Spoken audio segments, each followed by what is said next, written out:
ದೆಹಲಿಯಲ್ಲಿ 77ನೇ ಗಣರಾಜ್ಯೋತ್ಸವದ ಸಂಭ್ರಮ. ರಾಷ್ಟ್ರ ರಾಜಧಾನಿಯಲ್ಲಿ ಸೇನಾ ಶಕ್ತಿ ಅನಾವರಣ. ಕರ್ತವ್ಯ ಪಥ್ನಲ್ಲಿ ಮನಮೋಹಕ ಪಥಸಂಚಲನ. ದೇಶದ ಎಲ್ಲೆಡೆ ಇವತ್ತು 77ನೇ ಗಣರಾಜ್ಯೋತ್ಸವದ ಸಂಭ್ರಮ ಮನೆ ಮಾಡಿತು. ಕರ್ತವ್ಯ ಪಥ್ಗೆ ಆಗಮಿಸಿದ ರಾಷ್ಟ್ರಪತಿ ದ್ರೌಪದಿ ಮುರ್ಮು ಅವರನ್ನು ಪ್ರಧಾನಿ ಮೋದಿ ಸ್ವಾಗತಿಸಿದರು.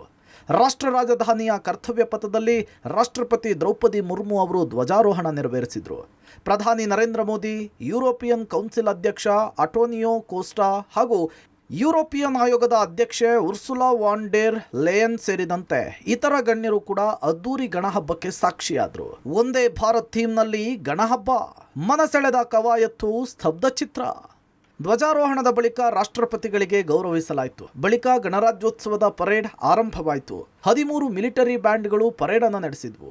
2500 ಕಲಾವಿದರು ಸಾಂಸ್ಕೃತಿಕ ಪ್ರದರ್ಶನ ಕೊಟ್ಟರು. ಒಂದೇ ಮಾತರ ಮತ್ತು ಆತ್ಮನಿರ್ಭರ ಕಲ್ಪನೆಯಲ್ಲಿ ದೇಶದ ಸಂಸ್ಕೃತಿಯನ್ನು ಬಿಂಬಿಸುವ 17 ರಾಜ್ಯಗಳ ಹಾಗೂ 13 ಸಚಿವಾಲಯಗಳ ಟ್ಯಾಬ್ಲೋಗಳ ಪ್ರದರ್ಶನವಾಯಿತು. ಒಂದೇ ಮಾತರಂಗೆ 150 ವರ್ಷ ತುಂಬಿದ ಹೊತ್ತಲೇ ಒಂದೇ ಮಾತರಂ ಥೀಮ್ ವಿಶೇಷ ಆಕರ್ಷಣೆ ಆಗಿತ್ತು. ಈ ಮೂಲಕ ಬಂಕಿಮಚಂದ್ರ ಚಟ್ಟೋಪಾಧ್ಯಾಯ ಅವರಿಗೆ ಶ್ರದ್ಧಾಂಜಲಿ ಸಲ್ಲಿಸಲಾಯಿತು. ಆಪರೇಷನ್ ಸಿಂಧೂರದ ಮೆಲುಕು, 7 ಯುದ್ಧ ವಿಮಾನಗಳ ರೋಚಕ ಪ್ರದರ್ಶನ. ಗಣರಾಜ್ಯೋತ್ಸವದಲ್ಲಿ ಆಪರೇಷನ್ ಸಿಂಧೂರದಲ್ಲಿ ಬಳಸಲಾದ ಶಸ್ತ್ರಾಸ್ತ್ರಗಳು ಸೇರಿದಂತೆ ಬ್ರಹ್ಮೋಸ್, ಆಕಾಶ್, S-400 ಕ್ಷಿಪಣಿಗಳು ಅದ್ಭುತ ಪರಾಕ್ರಮವನ್ನು ಮೆರೆದಿವೆ.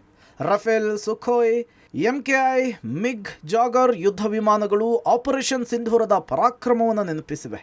ಭಾರತೀಯ ವಾಯುಪಡೆಯ 26 ವಿಮಾನಗಳು ಭಾಗಿಯಾಗಿದ್ದು ವಿಶೇಷವಾಗಿತ್ತು. ಮೊದಲ ಬಾರಿಗೆ ಸೂರ್ಯಾಸ್ತ್ರ ರಾಕೆಟ್ ಪರೇಡ್ನಲ್ಲಿ ಹೊಸ ಭೈರವ ಬೆಟಾಲಿಯನ್. ಇನ್ನು ಮೊದಲ ಬಾರಿಗೆ ಸೂರ್ಯಾಸ್ತ್ರದ ರಾಕೆಟ್ ಲಾಂಚರ್ ಪ್ರದರ್ಶನ ಮಾಡಲಾಯಿತು. ಇಸ್ರೇಲ್ ನೆರವಿನಿಂದ ಮೇಕ್ ಇನ್ ಇಂಡಿಯಾ ಪರಿಕಲ್ಪನೆಯಲ್ಲಿ ಸೂರ್ಯಾಸ್ತ್ರ ನಿರ್ಮಾಣವಾಗಿದ್ದು 300 ಕಿಲೋಮೀಟರ್ವರೆಗೆ ತಲುಪಿ ಶತ್ರುಗಳ ತಾಣವನ್ನು ನಾಶಪಡಿಸಬಲ್ಲ ಶಕ್ತಿ ಈ ಸೂರ್ಯಾಸ್ತ್ರಕ್ಕಿದೆ. ಹೊಸ ಭೈರವ ಬೆಟಾಲಿಯನ್ ಕೂಡ ಪರೇಡ್ನಲ್ಲಿ ಹೆಜ್ಜೆ ಹಾಕಿದ್ವು. ಮುಖ್ಯ ಯುದ್ಧ ಟ್ಯಾಂಕರ್ ಅರ್ಜುನ ಸೇರಿದಂತೆ ದೇಶೀಯ ಶಸ್ತ್ರಾಸ್ತ್ರಗಳನ್ನು ಗಮನ ಸೆಳೆದ್ವು.